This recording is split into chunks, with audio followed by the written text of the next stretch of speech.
আমার এই গাড়ির তো কোনো দোষ ছিল না। আমি সামনে ডিলাক্স গাড়ির মালিক।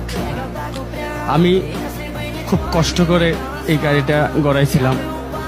বাবার জমি বিক্রি করে সুদে উঠে তার টাকা নিয়ে এসে গাড়িটা আমি করেছি। আমার এই গাড়ির তো কোনো দোষ ছিল না।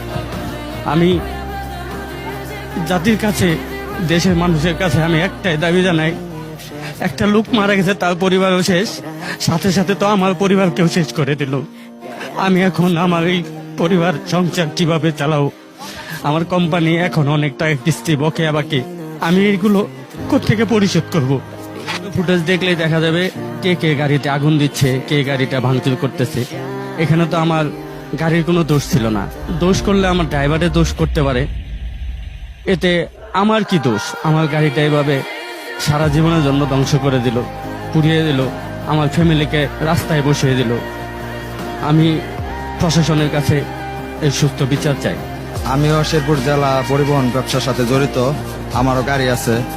আসলে এই যে ঘটনাটা ঘটছে, এটা আসলে কোনোভাবেই মানার মতো না। এই লোকটা কিস্তিতে গাড়ি এনে, আমাদের ব্যবসায়ী, পাশের কাছের ব্যবসায়ী, সে গাড়ি এনে গাড়িটা ব্যবসা করতেছিল। এখন সে কোম্পানির দেনায় কিভাবে পরিশোধ করবে আর উনি গাড়িটা কিভাবে চালাবে? এমত অবস্থায় তার তো দেখতেছি